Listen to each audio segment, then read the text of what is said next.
আলোচনা কৰিম ভইচ এক্টিভৰ পৰা পেচিভ কৰা নিয়মবিলাক কিভাবে যে ভইচৰ এক নম্বৰ নিয়মটো দিছোঁ অবজেক্টটো সাবজেক্ট হয়, দুই নম্বৰ দি আছে মূল ভাৱটো টেন্স অনুযায়ী বি ভাৰ্বৰ হ'ব। যদি প্ৰেজেন্ট টেন্স হ'লে আমি কি কৰিব লাগিব এম ইজ আৰ, আৰু যদি পাষ্ট টেন্স হয় তেতিয়াহ'লে ৱাজ ৱেৰ, ফিউচাৰ টেন্স হ'লে উইল বি, ফিউচাৰ টেন্স হ'লে আমি কি উইল বি। 3 নম্বৰ সূত্ৰটো মূল ভাৱটো V3 হয়।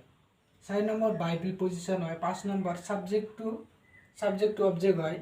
ভইচ আমি জানো কি ভইচ সাধাৰণতে দুবিধ, এক্টিভ ভইচ মানে কি কৰ্তৃবাচ্য আৰু পেচিভ ভইচ মানে কৰ্মবাচ্য। আৰু কৈছোঁ এক্টিভৰ পৰা পেচিভ কৰা নিয়ম আমি এই 5টা নিয়ম অনুসৰণ কৰিম। এই 5টা নিয়ম আমি কি এফালৰ পৰা যাব লাগিব, মাজতো যদি একফাল বা মনত ৰাখিব লাগিব এই নিয়মকেইটা, নহ'লে যদি একফাল বা মনত নাথাকে তেতিয়া ভইচটো কৰাৰ আমাৰ কি হ'ব দিগদাৰ হৈ যাব। এফালৰ পৰা নিয়মকেইটা মনত ৰাখিব লাগিব 1 নম্বৰ 2 নম্বৰ 3 4 5। আমি কি কৰিম 1 2 3 4 5 6 এইমতে ভইচ কৰোঁতে এইমতে যাম। প্ৰথম আমি 1 নম্বৰ ফৰ্মুলা ইউজ কৰিব লাগিব, ছেকেণ্ড 2 নম্বৰ আৰু 3 number formula, 4 number formula, 5 number. 1 নম্বৰটো দিয়া আছে অবজেক্টটো কি হৈ যাব, যিটো অবজেক্ট দিয়া থাকিব তাৰে এইটো সাবজেক্ট হৈ যাব। মূল ভাৱটো কি টেন্স অনুযায়ী আমি বি ভাৱৰ ৰূপ দিম। যদি প্ৰেজেন্ট টেন্স হয় এম ইজ আৰ বহাম, আৰু যদি পাষ্ট টেন্স হয় ৱাজ ৱেৰ বহাম, যদি ফিউচাৰ টেন্স হয় উইল বি বহাম। মূল ভাৱটো কি হৈ যাব, যিটো ভাৱ দিয়াৰ সেই ভাৱটো V3 হৈ যাব। তাৰপিছত 4 নম্বৰ বহাব বাই প্ৰিপজিশ্যন, 5 নম্বৰ সাবজেক্টটো কি হৈ যাব, সাবজেক্টটো অবজেক্ট হৈ যাব।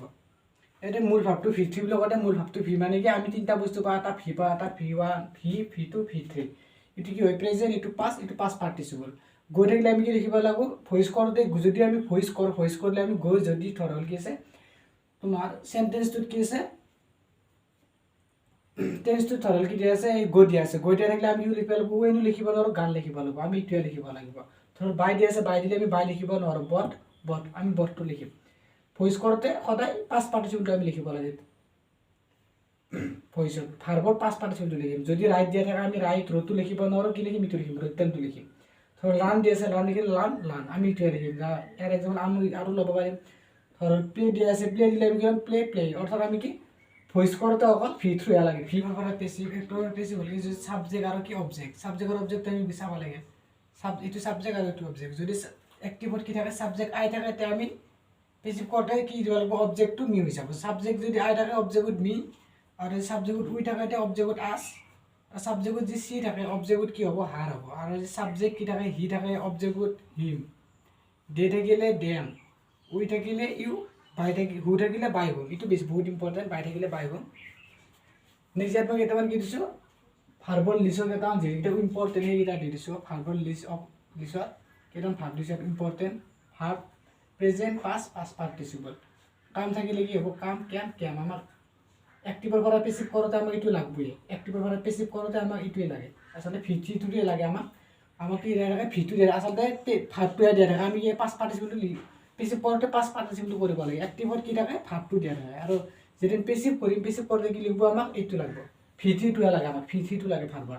কাম থাকিলে আমি কি লিখিম কেমহে লিখিম, দুই থাকিলে ডানটো লিখিব পাৰিম, আক্স থাকিলে আক্স, কল থাকিলে কলটোৱে লিখিম পেচিভ কৰোঁতে, ইট থাকিলে ইটেনটো লিখিম পেচিভ কৰোঁতে, গিভ থাকিলে গিভেন, ৰিড থাকিলে ৰিডে, প্লে থাকিলে প্লে ইট, স্পিক থাকিলে স্পকেন, নো থাকিলে নন, সি থাকিলে সিন।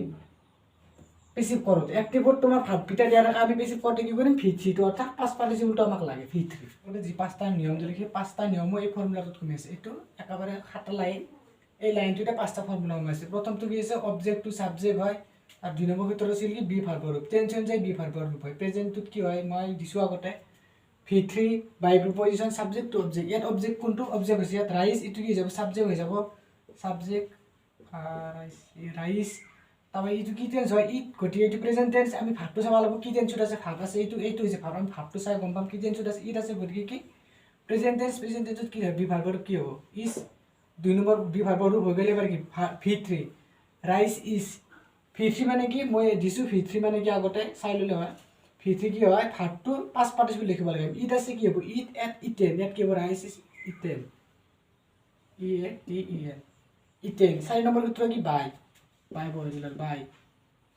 তাৰপৰা সাবজেক্টটো অবজেক্ট হৈ যায়, বাই কি হ'ব ৰাইজ ইজ ইটেন বাই। চি থাকিলে কি হয় মই দিছোঁ আগতে সাবজেক্টত যে চি থাকে অবজেক্টত কি হৈ যায় হার হৈ যায়।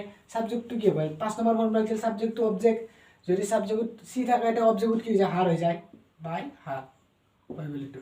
নেক্সট 2 নম্বৰটো চাওঁ আমি, ডি বট দি বুক এষ্টাৰ ডে। ডি বট দি বুক এষ্টাৰ ডে, ডি নহয় এইটো ডে হৈ আছে, ডে বট দি বুক দে বট দি বুক yesterday এইটো কি আমি গম পাম ইয়াত অবজেক্ট কোনটো চিন পাব লাগিব অবজেক্টটো কি হৈছে সাবজেক্ট হৈছে অবজেক্ট কি দি বুকটো অবজেক্ট ইটো কি যাব সাবজেক্ট হৈ যাব দি বুকটো আগত আহি যাব দি বুক আগত এটা আমি চাবলৈ কি টেন্সত আছে এইটো টেন্সটো কি আছে বট আছে গতিকে কি বাই বট হলে কি আছে এটা পাস্ট টেন্স আছে পাস্ট টেন্স থাকিলে কি দিব লাগিব আমি ওয়াজ দিব লাগিব ওয়াজ বা ওয়ে পাস্ট টেন্স থাকিলে ওয়াজ বা ওয়ে প্ৰথম ফৰ্মুলা হৈ গ'ল তোমাৰ কি অবজেক্ট টু সাবজেক্ট হৈ গ'ল দি বুক নেক্সট ফৰ্মুলা কি টেন্স অনুযায়ী বি ভাৰ্ব ৰূপ যদি প্ৰেজেন্টত থাকে এম ইজ আৰ পাস্টত থাকিলে কি ওয়াজ ওয়েল ফিউচাৰ থাকিলে উইল বি আমি কেনেকৈ গম পাম যে এইটো কি টেন্সত আছে আমি চাম ভাৰ্বটো চাম আমি ভাৰ্বটো চাবলৈ ক'ব পাৰিম কি টেন্সত আছে ইয়াত ভাৰ্বটো কি আছে বট আছে গতিকে এইটো কি পাস্ট টেন্সৰ হয় পাস্ট টেন্সত থাকিলে কি দিম আমি ওয়াজ দিম দি বুক ওয়াজ হৈ গ'ল 2 নম্বৰ সূত্ৰ কি হৈ গ'ল এবাৰ 3 নম্বৰ সূত্ৰ পাম আমি 3 নম্বৰ সূত্ৰ কি ভাৰ্বটো v3 হৈ যায় v3 মই দিছো বাই বট ওয়াজ বট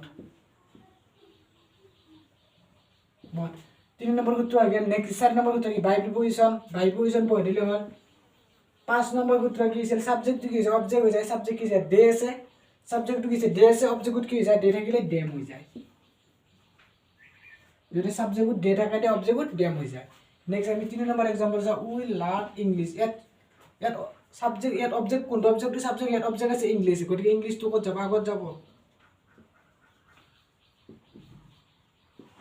ইয়াত দিছে মই অবজেক্টটো কি সাবজেক্ট হয় অবজেক্ট ইয়াত অবজেক্টটো সাবজেক্ট হয় কি হৈছে ইংলিশটো কি অবজেক্ট এইটো সাবজেক্ট হৈছে ইংলিশ কি টেন্সত আছে লার্ন গতিকে এইটো আমি ভাবটো চাও ক'ব পাৰো কি টেন্সত আছে এইটো প্ৰেজেন্ট টেন্সত আছে ইজ লাৰ্ন ইজ 2 নম্বৰ সূত্ৰ হৈ গ'ল বি ভাৰ্ব ৰূপ হৈ গ'ল তোমাৰ প্ৰেজেন্ট টেন্স আছে যেটা আমি কি বি ভাৰ্ব ৰূপ বহালো ইজ বহালো প্ৰেজেন্ট টেন্সত আছে গতিকে এখানে ইজ বহাইছো নেক্সট 3 নম্বৰ সূত্ৰ কি আছিল 3 নম্বৰ সূত্ৰ আছিল v3 ভাৰ্বটো কি যায় v3 হৈ যাব লার্ন থাকিলে কি হ'ল l e a r n t learn হৈ গ'ল 3 নম্বৰ সূত্ৰ হৈ গ'ল এবাৰ কি 4 নম্বৰ সূত্ৰ কি আছিল বাই পজিশন বাই বহাই দিলে হ'ল বাই 5 নম্বৰ কি আছিল সাবজেক্ট টু অবজেক্ট হৈ যায় ইয়াত সাবজেক্ট কি আছে উই আছে সাবজেক্ট উই থাকিলে কি হয় সাবজেক্ট যদি উই থাকে অবজেক্টত কি হৈ যায় আস হৈ যায় দিছো মই আগতে চাই ললে হ'ল নেক্সট 7 নম্বৰ एग्जांपल দি আছে he gave me a book ইয়াত আমি চাব লাগিব কোনটো অবজেক্ট আৰু সাবজেক্ট ইয়াত কি এইটো অবজেক্ট হয় এই বুকটো কি হয় অবজেক্ট হয় ইটো কি হৈ যাব সাবজেক্ট অবজেক্টটো কি হৈ যায় সাবজেক্ট হৈ যায় ইটো কি হ'ব সাবজেক্টটো আগত আহি যাব এ বুক প্ৰথম হাতত মই সদায় ক্যাপিটাল দিব লাগে এখানে কি এ বুক কি টেন্সত আছে আমি চাব লাগিব ভাৰ্বটো চালে গম পাম আমি কি টেন্সত আছে গিভ গেভ গতিকে কি টেন্সত আছে এইটো পাস্ট টেন্স আছে পাস্ট টেন্স থাকিলে আমি কি লিখিম ওয়াজ লিখিম দি বুক ওয়াজ হল প্ৰথম সূত্ৰ আমি ইউজ কৰিলো সাবজেক্টটো কি হৈ গ'ল অবজেক্টটো সাবজেক্ট হৈ গ'ল ইয়াত অবজেক্ট এই বুক আছে সাবজেক্ট হৈ গ'ল 2 নম্বৰ সূত্ৰ কি আছে বি ভাৰ্ব ৰূপ টেন্স অনুযায়ী বি ভাৰ্ব ৰূপ হ'ল ওয়াজ 3 নম্বৰ কি v3 বহালে হ'ল v3 কি হ'ব ইয়াত গেভ আছে given give gave given g i v e n given 4 number সূত্ৰ কি বাই প্ৰিপজিশন বহালে হ'ল বাই 5 নম্বৰ কি আছে সাবজেক্ট টু অবজেক্ট ইয়াত সাবজেক্ট কি আছে সাবজেক্ট আছে হি সাবজেক্ট হি থাকিলে অবজেক্টত কি আছে হার হৈ যায় হার হৈ গ'ল নেক্সট 5 নম্বৰ টু আছে দি উইল বাই দি বুক ইয়াতো আমি চাব লাগিব ইয়াত অবজেক্ট কোন চাব লাগিব অবজেক্ট হৈছে দি বুকটো আগত আহি যাব দি বুক আগত আমি এটা ভাৰ্বটো চাব লাগিব ভাৰ্বটো চালে আমি ক'ব পাৰিম কি টেন্সত আছে আমি ভাৰ্বটো চাই ক'ব পাৰিম কি টেন্সত আছে ভাৰ্ব আছে ইয়াত বাই গতিকে এইটো কি টেন্সত আছে প্ৰেজেন্ট টেন্সত আছে ইয়াত প্ৰেজেন্ট টেন্সত এইটো কি টেন্সত আছে চালি আসলে প্ৰেজেন্ট টেন্স হয় প্ৰেজেন্ট আছে আমি একো কৰিব নালাগে যদি আমি ইটো কি আছে আসলে উইল আছে যে ফিউচাৰ টেন্সত আছে গতিকে আমি উইল থাকিলে কি দিব লাগে উইল থাকিলে আগতে দিছো যে উইল থাকিলে দি বুক উইল থাকিলে কি বি বলি will be the book will be verb ৰূপ আইকেল উইল আছে যে উইল বি দিলে হ'ল ফিউচাৰ টেন্সত আছে গতিকে এবাৰ v3 কি হ'ব 2 নম্বৰ উত্তৰ হৈ গ'ল v3 তোমাৰ কি হয় বাই থাকিলে কি বট b o u g h t বাই বট নেক্সট বাই পজিশন 4 নম্বৰ সূত্ৰ আছিল বাই প্ৰিপজিশন বল 5 নম্বৰ কি আছিল সাবজেক্ট টু অবজেক্ট কি আছে ইয়াত আছে দি আছে এটো দি নহয় চালে দে হ'ব লাগে দে আছে বাই ড্যাম দে থাকিলে ড্যাম বাই ড্যাম আওসু ইখিনি যদি আমি ইয়ৰ ইখিনি হল ইখিনি অবজেক্টটো কি হৈছে অবজেক্টটো সাবজেক্ট হৈ গৈছে তাৰছত কি আছে ইটেন ৰাইস ইজ ইটো কি ইখিনি হৈছে তোমাৰ বি ভাৰ্ব ৰূপ ইখিনি প্ৰথম সূত্ৰ ইখিনি যে আমি 1 নম্বৰ দিও ইখিনি 2 নম্বৰ বা ইখিনি 3 নম্বৰ ইখিনি 4 নম্বৰ ইখিনি 5 নম্বৰ দিলি কি হ'ল তোমাৰ 1 নম্বৰ টাইল 2 নম্বৰ টাইল ইখিনি কি 3 নম্বৰ ইখিনি 4 নম্বৰ আৰু ইখিনি 5 নম্বৰ পাঁচটা ফৰ্মুলা সিৰিয়াল ইউজ হৈছে আমি ফৰ্মুলা কেইটা সিৰিয়াল ইউজ কৰি গলো তেতিয়া কি ভয়েস শুদ্ধ কৰি হ'ব আৰু আমি ফৰ্মুলা উল্টা কৰি যদি তেতিয়া ভয়েসটো শুদ্ধ নহ'ব ইয়াতো ঠিক আছে এইটো 1 নম্বৰ ফৰ্মুলা ইয়াত এইখিনি হ'ল 2 নম্বৰ আহিল এইখিনি 3 number 4 number 5 number serially formula যিটো ভিডিঅ'বিলাক চাই থাকিবলৈ চেনেলটো ছাবস্ক্ৰাইব কৰি ল'বা আৰু বেল আইকনটো ক্লিক কৰি ল'বা যাতে ভিডিঅ'বিলাক দিলে পোনপ্ৰথমে আপোনালোকে পোৱা আৰু ভিডিঅ'বিলাক চাই থাকিব ভাল লাগিলে লাইক কমেণ্ট কৰিব আৰু লগতে কি টপিকৰ ওপৰত ভিডিঅ' লাগে কমেণ্ট কৰি জনাব নিশ্চয় আপোনালোকৰ অনুৰোধ